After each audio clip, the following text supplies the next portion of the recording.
Welcome to the City Club of Eugene's July 30th, 2021 program, Prescription Nature, Can Time in the Great Outdoors Save Your Life?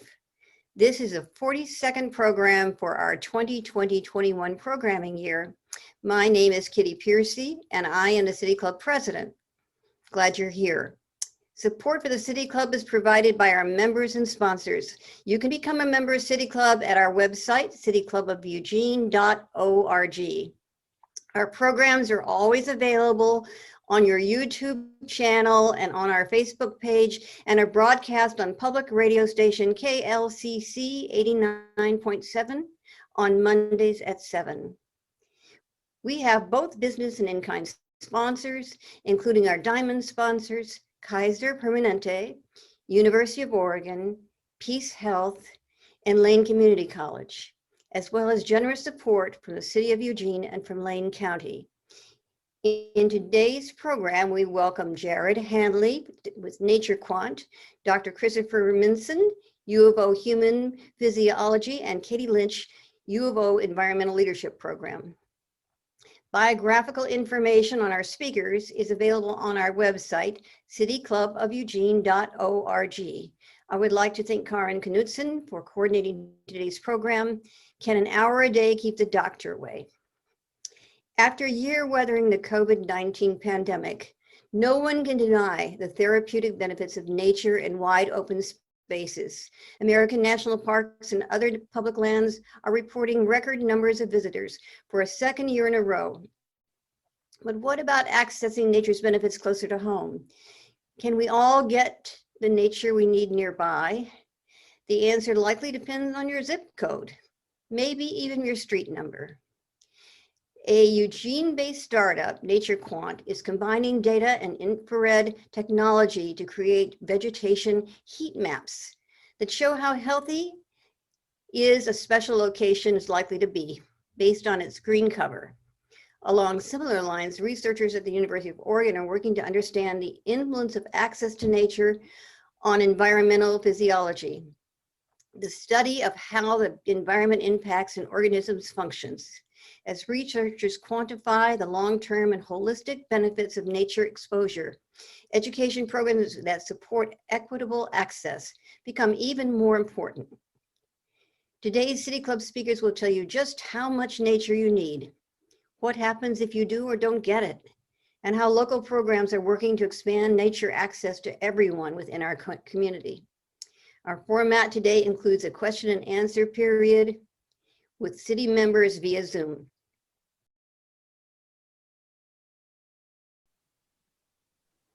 Thank you all for joining us for the City Club of Eugene today. I'm Karin Knudsen, the coordinator for today's program, and I am pleased to introduce the first of our three speakers, Christopher Minson from the University of Oregon's Department of Human Physiology. Chris, take it away.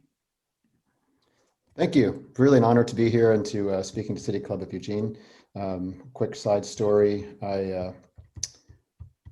I was driving into Eugene, moving here 21 years ago, and just happened to be driving in a time when City Club of Eugene was on the radio, KLCC. And so my first experience to radio in Eugene was listening to City Club Eugene. So I'm really happy to be here and talking about some things that are near and dear to my heart.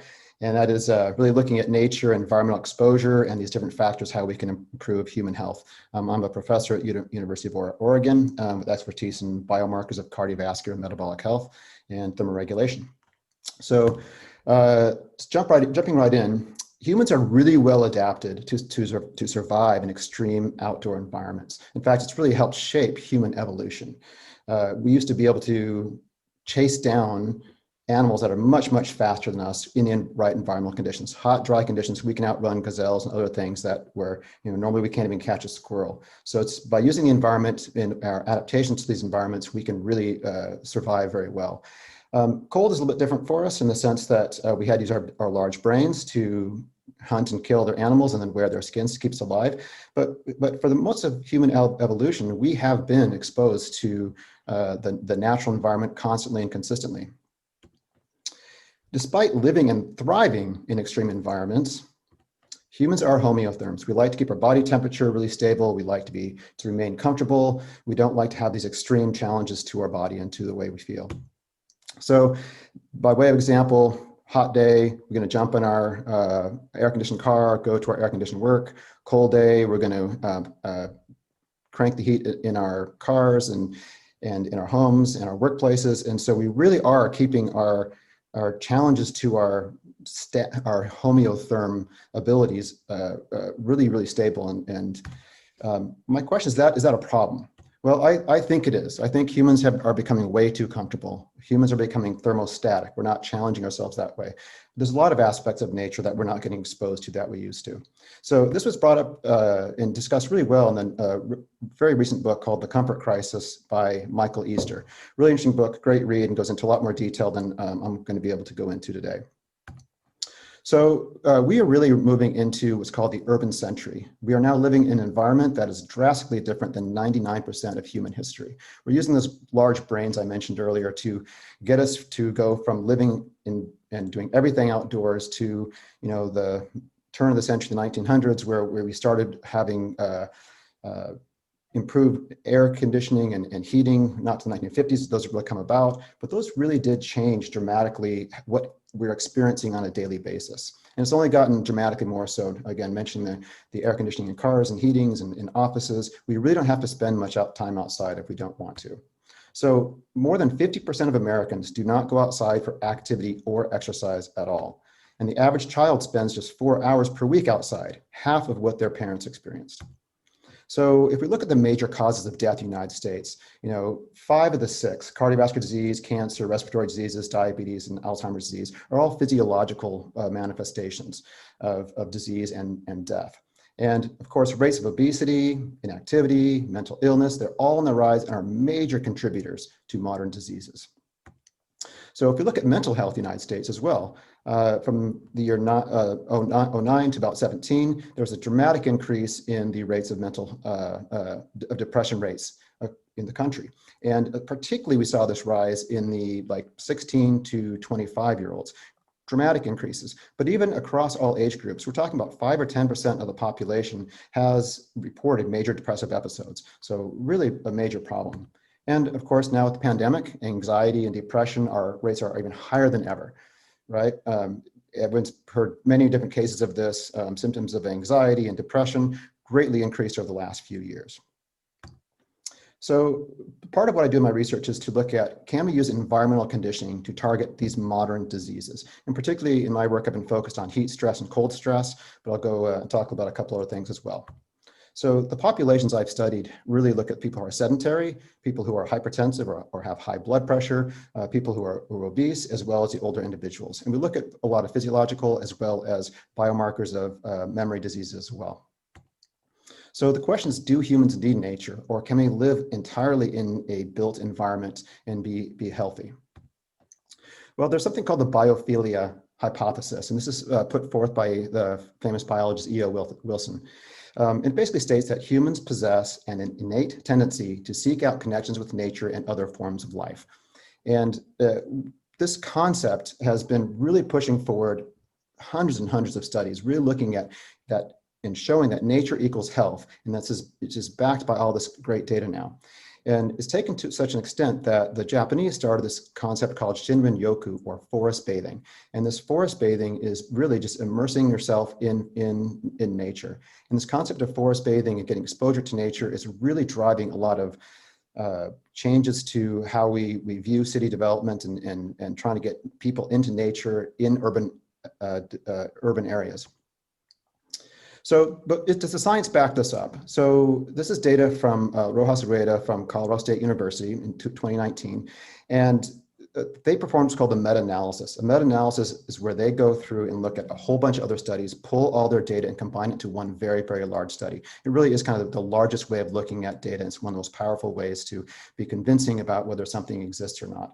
And what they found in this large meta-analysis is that they studied over 8 million people and found an increase in greenness around homes was significantly associated with reduced premature mortality. They saw a 4% reduction in premature mortality per increment of 10% in vegetation score. So 10% more vegetation around your home, 4% reduction in premature mortality, again, across over 8 million people. So this is really, really a profound study. Another really interesting study was by our colleague at Harvard, who we're working with. They've shown that using a nurses' health study in which they looked over 100,000 women, and they controlled for many different factors for mortality: age, race, ethnicity, socioeconomic status, smoking, and they linked people's the address to how green the area is around their home within a certain radius, about 500 meters. And what they found is that women in green areas had a 41% lower death rate for kidney disease and a 34% lower death rate for respiratory diseases, and a 13% lower death rate for cancer than those living in areas with less greenery. So again, these are powerful studies demonstrating that greenery is associated with improved health. Also, even some smaller studies have shown this, and there's been some interesting study by a group from University of Michigan, which they had subjects with major depressive disorder were randomly assigned to take 50-minute walks in an adjacent arboretum or on the other side of the building into an urban environment with buildings, cars, street noise, etc. And what they found is that mood and short-term memory both improved dramatically following the walk in nature versus the urban environment. They then had subjects do the opposite side on a separate day, and they found the same thing. So nature greatly improved mood. So we also have some collaborations with people at the University of Oregon, and we're looking at how green exposure for kids and nature exposure for adolescents are going to maybe improve their rates of anxiety and other disorders. So the question is what's going on here, right? So my colleague Jared Handley, who will speak next, will go in a little more detail on the individual basis for this, but we know that nature in itself can greatly improve our environmental quality: better air, better water, less noise. We also have great reductions in stress. It creates opportunities for physical activity as well as improving social contacts. And all this results in improved health and well-being. People who then are benefiting from this health and well-being are the more likely, therefore, to preserve green spaces, and that makes this nice circle that by preserving green space, making more nature, improving health, and it's a very nice circle of that we need to be really conscious of and be working towards. So as we have systematically studied this fundamental change in our environment, we have found that there are many links between declining nature exposure and increased disease states. Exposure to natural spaces and increasing our nearby nature profoundly improves physical and mental health. And the bottom line is that nature is not a luxury, but an essential component of human health. So my big take-home message is every day, get hot, get cold, get outside. Great, thank you, Chris. I think I'll take it from here. And I also wanted to thank City Club for hosting what I think is a very important conversation here. So as Dr. Mitzen discussed, we are now living in an environment that's drastically different than 99% of our human history. And we are entering what many are calling the urban century. And further, it's becoming clear that nature is not really just a luxury, but it's an essential component to our health. Kind of on par with changes in exercise or diet, we think that nature contact can offer promise both as a prevention and a treatment for many serious diseases. So what I believe, and I think what more and more in the medical and scientific community are starting to believe, is that we need to now take this knowledge and turn it into action. And that means raising public awareness around these connections between nature and health, and start utilizing what we're calling a nature dosing as just part of our general wellness strategies.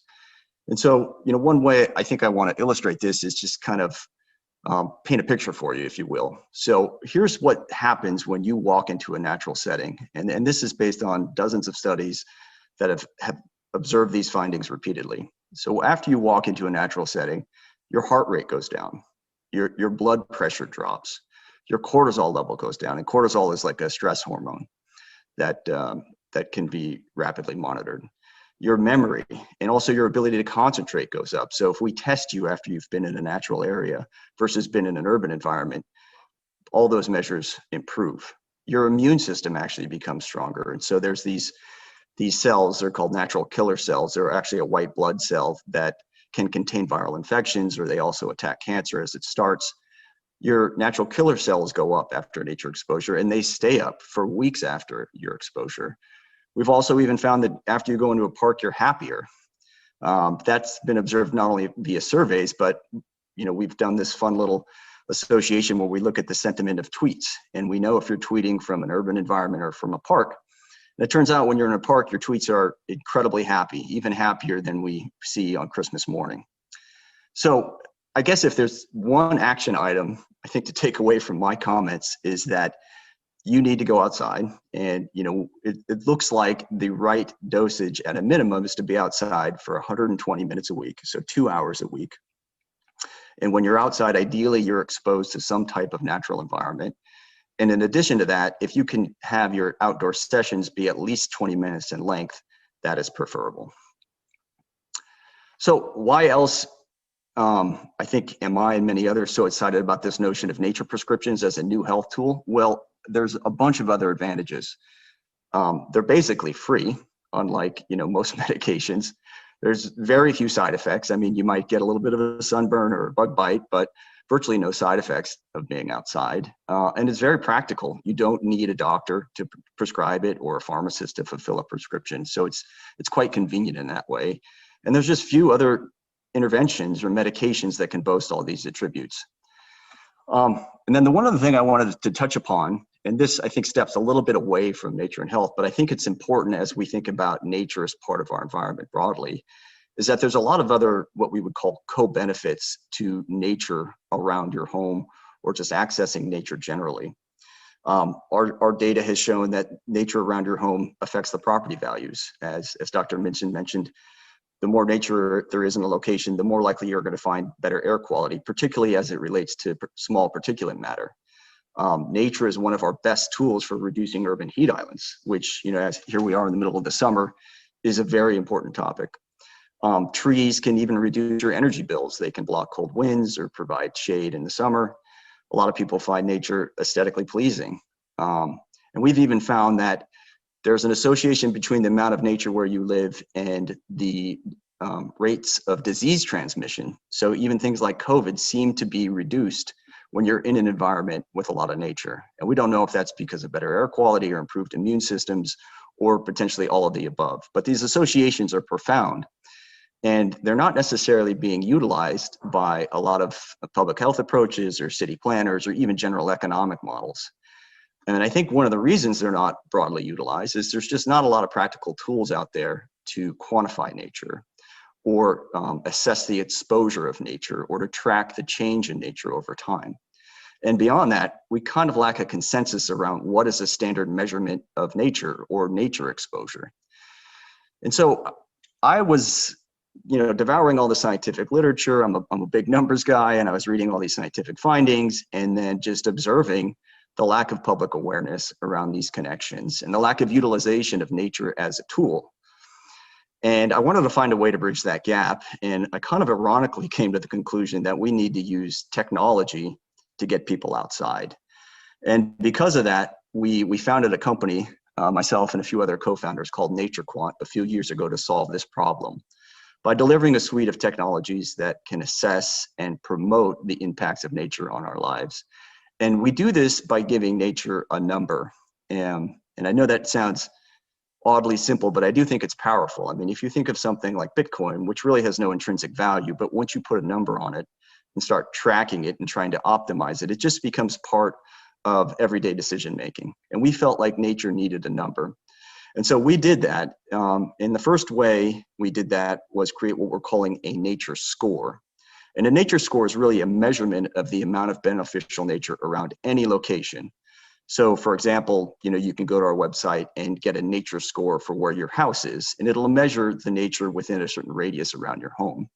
And now we can use that data, much like, that study that Dr. Minchin showed about nature and longevity. We can use that very precisely for anyone or any doctor or any public health institution to understand how is the nature in a region influencing that population's longevity or heart disease. And we can use it for things like real estate or mitigating urban heat islands, or even studying how diseases transmit based on the presence of nature. So by creating a score for nature, it really increases our ability to understand the influence of nature on many, many outcomes.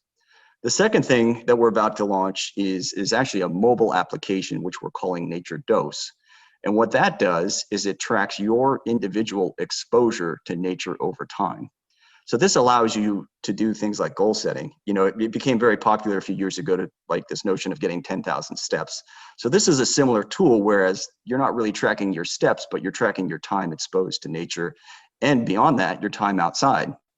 You might be surprised to know that on average, Americans spend about 95% of their lives inside. And we'd love the ability to give you a little bump or notification every couple of days that says, hey, you haven't been outside recently, why don't you go for a walk, and here's your nearest park. So we feel like beyond creating this Nature Dose app as an interventional tool, it'll also advance research. We will be able to very specifically understand what elements of nature are bestowing what benefits on individuals in terms of not just immediate things like mental health changes, but also over the long term, understanding how nature exposure relates to things like heart disease or cancer. So if you want to know more, just I think generally about our technology or the science between nature and health, we do have a white paper on our website if you're curious. It's naturequant.com. And then also we're about to launch a bunch of trial studies. And if you're interested in participating, we'd love to have you. You can just sign up on our info list at naturequant.com. So that's all I had. Thank you. Great, thanks, Jared. I'm now gonna share. So thanks to City Club. Like Jared said, I'm really pleased to be here to talk about this really important topic. And since we are talking about connection to nature, I want to start by acknowledging that the place where I live and where I work here in Eugene and at the University of Oregon is on the Kalapuya Ilahi, the traditional homelands of the Kalapuyan peoples. And it really is their deep connection to place that in many ways is the inspiration for the project I'm going to share with you today.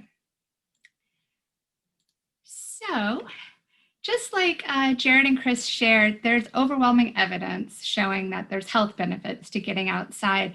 I'm going to switch the lens and show you the evidence and a case study about how nature exposure can also have positive outcomes in the academic setting. There is a really strong body of evidence showing that nature exposure, learning outside, can help children concentrate better. It can lower those stress levels, like Jared was mentioning, help children be more self-disciplined, and of course, more engaged in learning because they're having fun outside, as well as being more physically active and fit. In addition, there's many studies that are showing that nature exposure, learning in an outdoor classroom, provides a calmer, quieter, safer context for learning, as well as a more cooperative social context for learning. And in sum, all of these studies are showing that nature exposure really has some major benefits in terms of academic achievement, personal development, and stewardship of our nature, of our natural world. So we see students with better reading, writing, and math scores. We see better grades, higher graduation rates. We see, in terms of personal development, students who are having stronger leadership, communication, critical thinking, and problem-solving skills, as well as more resilience. And that's really what we want, right, in our community. We want a community that is vibrant and active and able to deal with the problems that we're facing. So Karin invited me today to share a case study. So we know we've got this strong foundation. There's a lot of data out there telling us we all need to be getting outside more for a lot of benefits. And so I'm going to share a case study about restoring connections, which is a project of the Environmental Leadership Program at the University of Oregon that was launched in partnership with Mount Pisgah Arboretum and Adams Elementary School. And the Restoring Connections project is a place-based experiential education, environmental education project. And it was designed on the premise that we need repeated and scaffolded interactions with nature to really build those relationships. So instead of the typical one field trip a year, at the end of the school year, we looked at working with a single cohort of children from kindergarten all the way to 5th grade and having repeated trips to Mount Pisgah. So they were going out in the fall, the winter, and the spring. And each grade level explored a different ecosystem of the Southern Willamette Valley. So for example, 1st graders explored the oak woodlands, 2nd graders explored the Douglas fir forest, etc. And each day had a similar rhythm. So we would start off with active, hands-on, interactive games and hands-on learning like this, like cattail studies. And then in the afternoon, we would move to a more quiet, what we called sit spot time, in which children were placed along a trail, preferably out of sight of one another if possible, to have about 10 or 15 minutes to sit quietly on their own and to use all of their senses to connect with nature. Then they would be handed their field notebooks. And so for another 15 minutes, they would get to be field scientists and record their observations and draw and sketch and write about what they were observing. Then after that, we would pull everyone together for story time. And story of the day is a way that students could share their findings with the community. And then it created some sense of accountability. And really, stories were a critical component of this project because, as Robin Wall Kimmerer notes, stories are among our most potent tools for restoring the land as well as restoring our relationships to land. So we also, in addition to having the students tell their stories of the day, the guides use stories to build enthusiasm, to share content knowledge, natural history knowledge, but also to help model how to be in nature and to enjoy that experience through storytelling. Then at the very end of the day, we would pull everyone together and have a gratitude circle. And this was really a lovely way in which to gauge their growing sense of relationship. At the beginning, gratitude typically was extended to guides and to chaperones. And by the end of their first year, they had started to thank the Mount Pisgah Arboretum caretakers. By the end of their 1st grade, or somewhere in the middle of their 1st grade year, they started thanking the animals and the trees and the plants themselves. So this was our rhythm in every field trip. And in addition to having a rhythm for each trip, we had a rhythm each year. So in the fall, they were really introduced to the habitat and the focal species and the scientific concepts. Winter, we expanded on that. And then every spring, the students got to take their knowledge and their care for that place and put it into action by participating in a stewardship project. So 1st graders got to pull invasive weeds and plant native plants. 2nd graders got to help work on mulching the trails and learned about trail maintenance and why it's important to stay on the trail. 3rd graders studied habitats, and then they got to build habitats. So they built bird homes for violet-green swallows and bat boxes for the Townsend's big-eared bats and homes for mason bees. So all in all, the Restoring Connections program was really about restoring relationships and then restoring land. So really focused on that reciprocal relationship. We really provided intentional space and time for our students to make these personal connections to the land and to the animals and plants that they share their homes with. So in conclusion, I'll share 3 take-home points that we learned through this project and through the research we did evaluating this work. First is that partnering with public schools is a critical element when considering equity. In the US, children have access to public schools, which makes them crucial context for fostering relationships with nature. By working through schools, all students are able to participate and gain the benefits of nature that we've just been talking about. And they're able to be part of this regardless of their socioeconomic status, regardless of their race, their abilities. So regardless of background and identity, providing nature connection through schools provides access to everyone.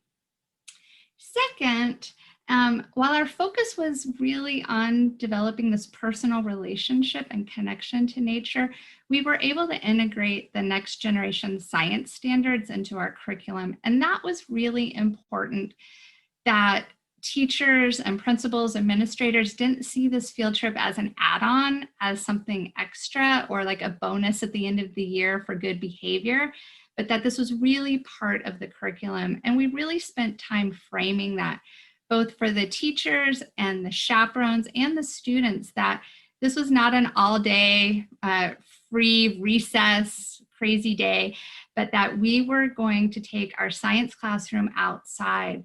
And we found that despite a lot of concerns or initial worries that from teachers and parents that it would be chaotic and that learning wouldn't happen, that we found if we framed it as our science classroom outside, that just like a classroom teacher does in the classroom, right, creates the class norms. It was very possible and easy to establish expectations and norms and to do a lot of real hands-on learning.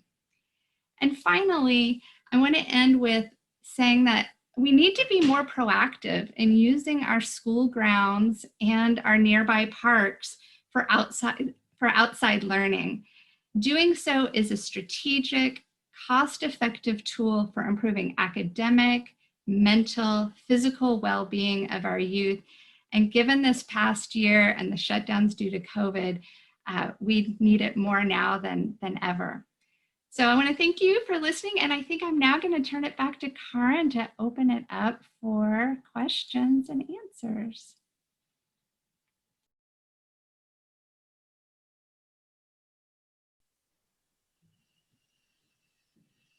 Thank you to our speakers, Chris Minson from the U of O Human Physiology Department, Jared Hanley from Nature Quant, and Katie Lynch from the U of O's Environmental Leadership Program.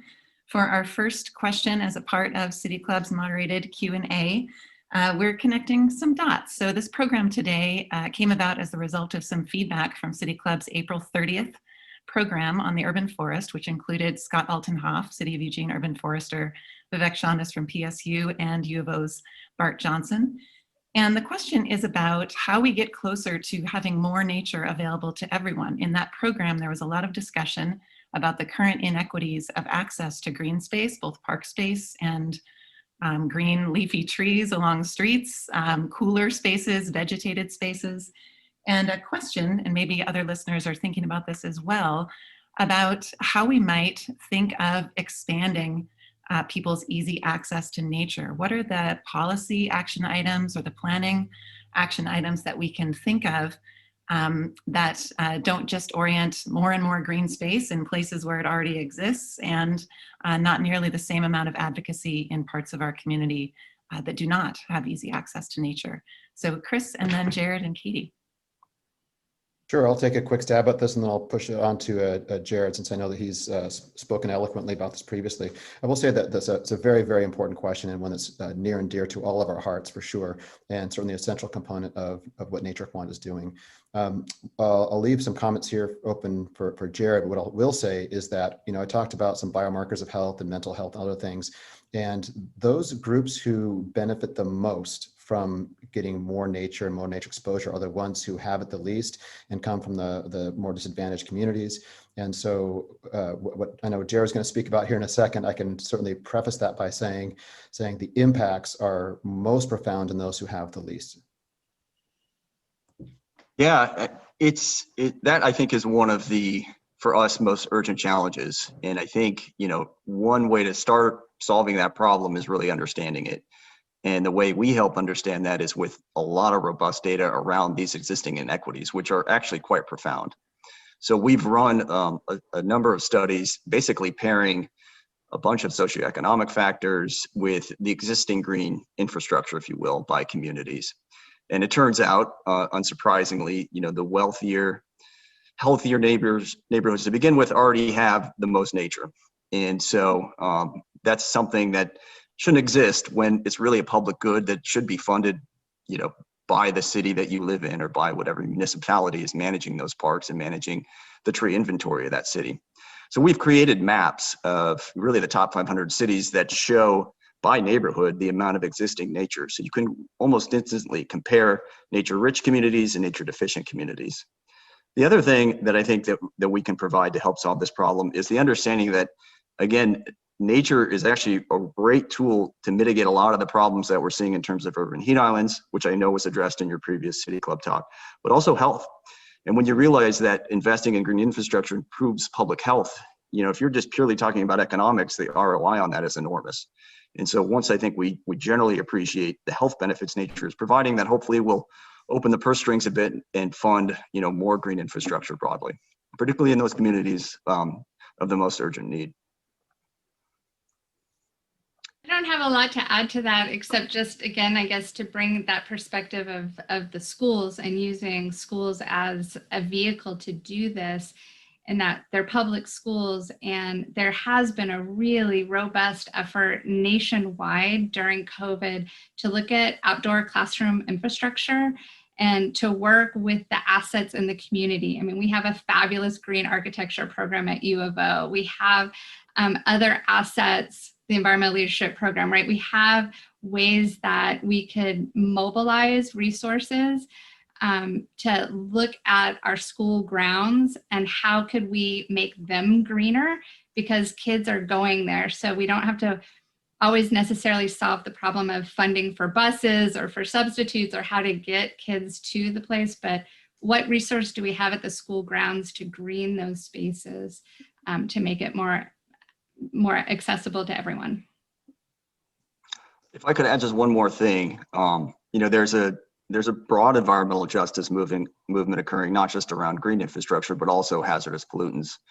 And I think nature is just really one of those many pieces that need to be put into a cohesive framework. And so we are helping the EPA, both state EPA and federal, in designing these kind of frameworks to calculate environmental justice by community and hopefully promote nature as one of the components that are considered. Great, and thank you all. Our second question today is from City Club President Kitty Piercy.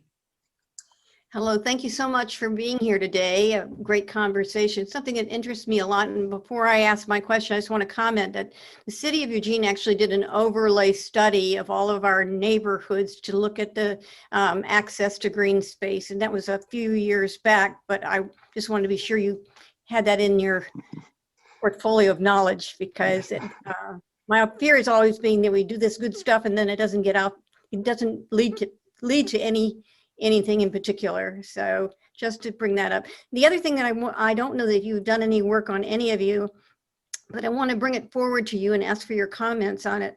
I think about homeless people a lot. And I think about now during the time of COVID, we've had a lot of people gathered in our park spaces and living in that nature kind of environment. A lot of those people end up being homeless because they already have some kind of health issue. And I think it's just kind of an interesting thing to think about, is them being out good? How can it be better? How can it be something that's good for the community and good for those folks too? I mean, there's some kind of overall health and well-being thing that's wrapped up in that we're totally missing, in my view.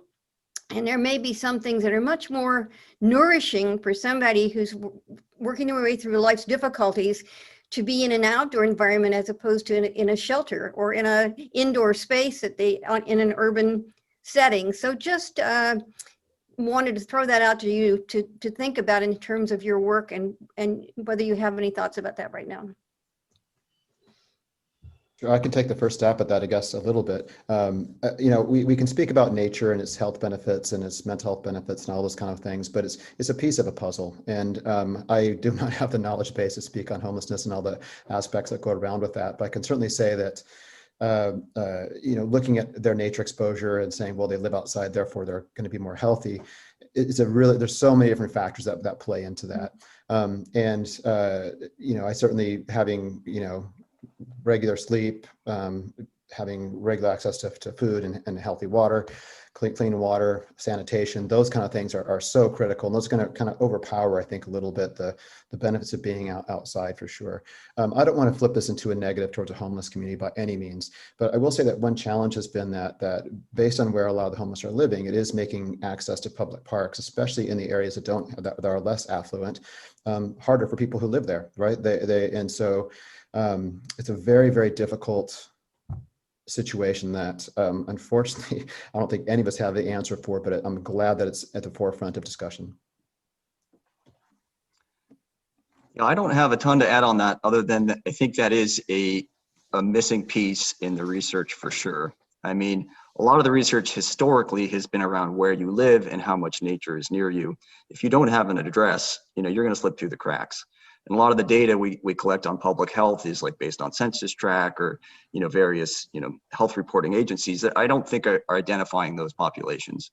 Hopefully going forward, when we actually can monitor an individual's exposure level, not just a community's based on the presence of green in that area, we'll really start to understand specifically what's happening when you're outside versus inside. Appreciate that. Great, thank you. Our next question from Andrew from the City Club Program Committee. Thank you very much, everybody, for your work and for your time today. This week, the week we're taping this, there was a New York Times column titled, "The Great Outdoors is Giving Way to the Great Indoors." The premise being that climate change and the associated challenges that it raises makes it more difficult for people to live their lives outside in the way that you've described, especially out here in the West. So my question is, what do we do about that? Recognizing, of course, that there are many things that can be done about the climate, but in particular about whether it's retrofitting outdoor spaces or otherwise preparing people to be outside at different times of the day. How can we address the fact that sometimes it's harder to be outside than it used to be, and yet the importance of getting out there is as important as ever? Thanks. Yeah, I can start with that.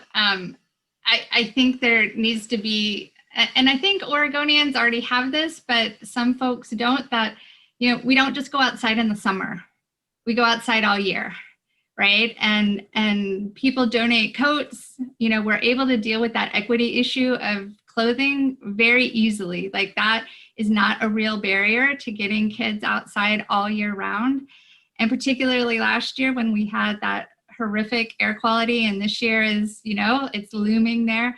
Like, that idea that we don't just go outside in summertime, but that we are outside all year round, I think is a really important point. And so again, schools provide that critical role for helping nurture that ethic of and that culture that we can be outside, we play, learn, and we can do that. Well, I have a comment that I think is going to surprise you. And we actually have been working with a professor at the University of Washington that focuses on this, is he's creating nature experiences in virtual reality, believe it or not, and showing that even just artificially simulating a nature experience has pretty unique benefits. And so this has applications for people in a hospital who are otherwise just unable to be mobile. But it's curious to see that even just simulating nature seems to relax us in a way or provide some kind of restorative benefit. So we'll see. That may be part of our future, as funny as that may be. The other thing I think we need to emphasize, and Dr. Minson highlighted this, is that it's okay to be uncomfortable. It's okay to be out when it's hot or cold. In fact, we should embrace that, as really think about it as like, exercise is uncomfortable, but we know it's good for us. Being outside when it's too hot or too cold, it might be uncomfortable, but it is good for us. And so I think if we can shift the mindset as to, I always need to be comfortable, into, I'm going to go and embrace whatever the outdoor gives me, it may help. I'll put the Exactly. Sorry, Chris. I was just going to put that exclamation point. On field trips in the winter, I often had pushback sometimes from concerned parents who were like, "You're taking my kids outside now?" And I'm like, "We got rain jackets. We're okay. We're going to be okay." And those were the field trips the kids in the final evaluations remembered, right, as being really making a deep memory. So sorry, Chris, go ahead. Oh, it's fine. No, as a environmental physiologist and outdoor adventurer myself, I embrace you're getting kids out there and not being scared of it. That's fantastic. I was just going to put a little bit of finer point, I guess, on something that Jared mentioned, and that is there's a lot of interest and some really great work being done currently on looking at the inside built environment and having more plants, more views of nature, those kind of things, in hospital settings and in classrooms and other things. And there's again, the evidence is overwhelming that more green space in a built building or views from a built building are just having profound effects. That is a perfect segue into this next question, because you have raised some of the research, excellent research from the University of Oregon's School of Architecture and Environment and the College of Design. Chris, you raised this term, thermostatic. The humans are becoming thermostatic, meaning like we have almost no tolerance for anything outside of our comfort zone. Really fantastic, interesting research done by one of our recently departed but local giants of energy and sustainability research, Charlie Brown, from the University of Oregon. And one of the things that I remember Charlie mentoring me around was just how bad humans are at gauging temperature and humidity. That we are, very, determined around what we think comfort is, but when actually asked to determine what the temperature is, or what the amount of humidity in the air is, or the amount of air moving over your, through the room or environment might be, we're really bad at it. And I'm just curious if you could say more about what you have been learning about our this comfort crisis and our closing in of understanding of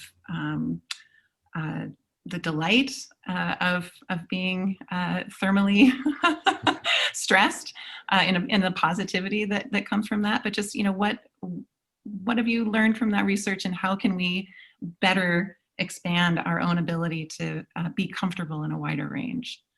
Sure, I'll be happy to address that. And there's a lot of layers to there, so I won't be able to get to all of them. But I will say that there's a real big difference between being cold and being hot, meaning your body temperature is elevated or down, and feeling hot or feeling cold. Our body is just really, really well adapted to pick up thermal changes. We even have sensors for humidity, believe it or not, that give us more feedback. This is why in Eugene, when it's 30, 40 degrees, it feels a lot colder than that, because we're picking up actually the wetness in the air, and that feels colder to us. But to get back to the point though, is that there's a real big difference between being cold and feeling cold. So our feeling cold or feeling warm are drivers that are ingrained into our system to warn us a little bit that we're getting too cold, we're getting too warm, so it's going to be challenging, it can be dangerous for us. But the problem is now that we've narrowed these ranges by which we feel comfortable, because we're always trying to force these temperature around us so we feel in that comfortable zone, is that now they feel like bigger threats. Slight excursions outside that have bigger threats. So I use an example of, I bike commute to work every single day year round. And I remember riding in the winter one day or late fall one day, it had gotten a lot colder and I was freezing on the bike and I had this jacket on, and this guy goes by riding past me with a t-shirt. And I'm thinking, what the heck? I started thinking about it, like, why isn't he feeling cold, right? And because he's going through the wind, he's going through the same air, everything else.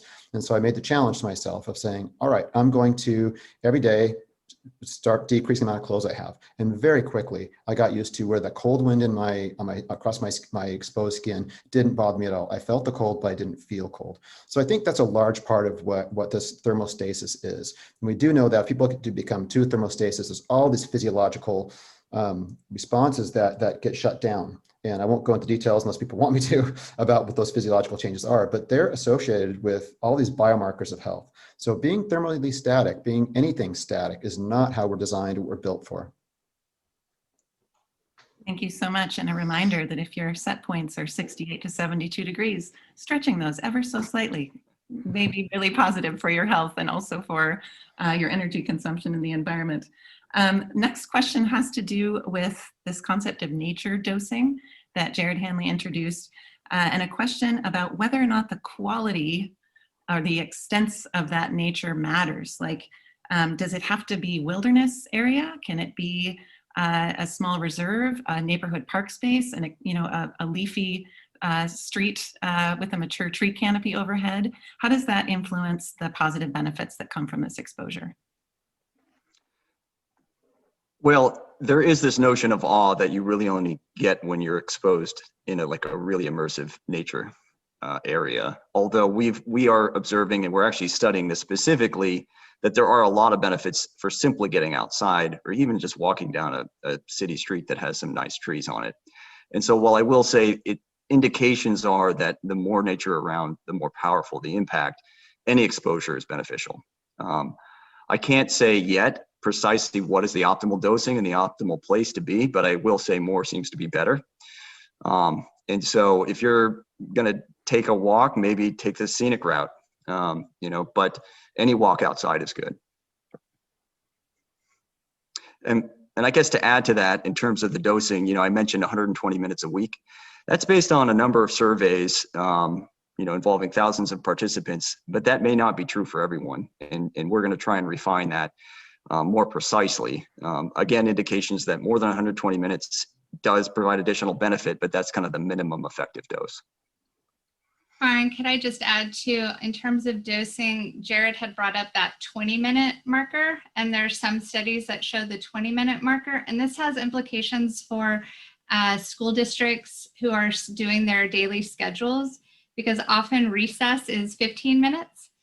And so there have been families talking about, is there a way to rework how that is so that we can reach what that data is saying is kind of the minimum number to get those full benefits. Great point. One more thing I'd like to add is, I know we're building a mobile app, but we don't want you using it when you're outside. In fact, we don't want you using any technology when you're outside. The whole notion is to unplug for a little bit and create an immersive experience for yourself. So if you're on the phone or you're tweeting or, I don't know, any kind of technology interaction while you're in a natural environment, that has shown to eliminate some of the mental benefits that are typically observed. I just want to add one thing, Karin, if I might. I've mentioned this when we were having the urban forest discussion, but I just think it's so important. Some neighborhoods that are less well off, and they get trees planted in the neighborhood, there's nobody there to water them because people don't have the wherewithal to be doing that kind of thing, taking care of their median strip tree or whatever. There is something that needs to be thought about. It's not enough to plant. You have to have some kind of community commitment to nourishing that environment, to strengthen it and to make it not depend on income level. And it's just something I wanted to bring into the discussions. I've seen it over and over again where trees die up from no one caring for them after there's been quite a big investment in getting them there in the first place. The next question, which also has to do with the sort of long range thinking and planning, has to do with Oregon's, in this question's framing, unique advantage with our statewide land use planning and the conservation of nearby farm and forest lands adjacent to urban spaces. How does that give us an advantage in maintaining closer proximity to some of these more immersive opportunities? And what else is needed then to make sure that those are accessible to the public broadly? Well, I'll attempt to answer that. I'll admit I'm not much of a city planner, I'm more of a data scientist. But so what we've studied specifically, and a lot of the scientific research historically looks at a radius around where someone lives. And that certainly bestows benefits on people who live within that community. The next phase is understanding individuals' movements and the type of exposure they're getting. And that's what the Nature Dose app will do. We'll know when you go to those nearby natural areas or how much time you spend in a park, even if it isn't close to your home. And so I think we are starting to understand that having access to these natural areas, particularly if they're not near your home, are critical. So I do think that should be a priority. I will also say that we observe other things that nature does for a community, even if it's not near you. Trees are one of the best ways that we can improve air quality. They filter particulate matter, they provide oxygen. And so even if there's a large forest that's not right in your neighborhood, if it's between you and a polluting agent, it may improve your air quality. And so I think as we get more robust data on all the impacts nature is having, it'll just help us with, things like city planning or just basically land management in general. I'll add that, every American is one of the largest landowners in the world. The public lands is massive that we have in the United States, and keeping the public lands public and keeping it accessible to all people, to me, is a critical importance. I think in that same regard, though, the public-private interactions are also very important. So logging is a very big still in Oregon, and I think it brings a lot of benefits to the state, mostly sustainable, and I think they're trying to do sustainable practices. But there's a lot of nice interactions, and I'll just give one example that I don't know all the details on, so I don't want to be speaking too far outside my area. But as a mountain biker, we have this area called Carpenter's Bypass, used to be called Y-Pass, for mountain biking, and it's a logging area. And so there's been some nice relationships between local mountain bike groups like Disciples of Dirt and local landowners, or if you will, of people who have private land for logging, and making those accessible and making them work in such a way that logging can still happen, but there's also accessible to the public, I think is really, really important. I feel as though you may have teed up a to be continued and a conversation in the future about public-private partnerships and large open space networks. We will put that into the hopper for our next programming year for the City Club of Eugene. I want to thank today's speakers, Chris Minson from the U of O Human Physiology Department, Jared Hanley from Nature Quant, and Katie Lynch from the U of O's Experiential Education Program. Thank you for joining us for this program year of City Club and today's City Club, and we will see you when we return in September. You all.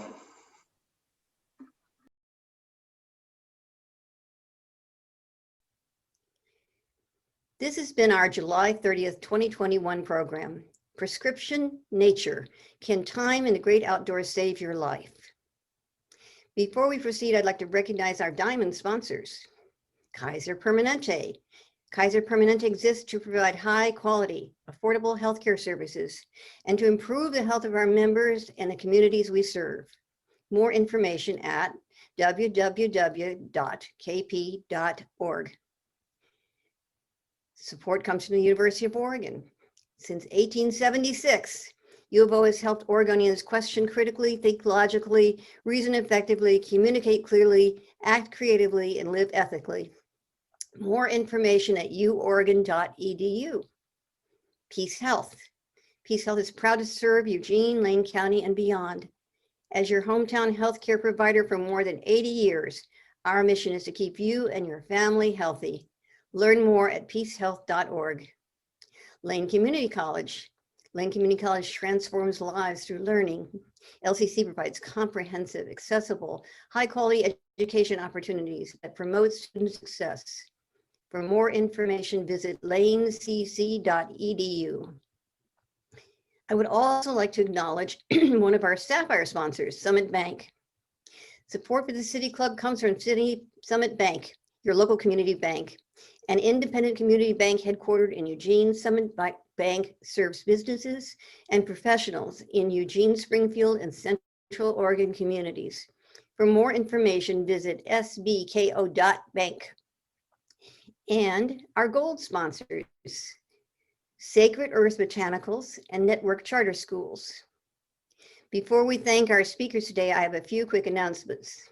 Thank you to our in-kind sponsors, KRVM 91.9 Radio, PAC Info, and Simplified Computing LLC, Dotson's Photography. And a special thank you to public radio station KLCC FM 89.7 for airing City Club programs on Mondays at 7.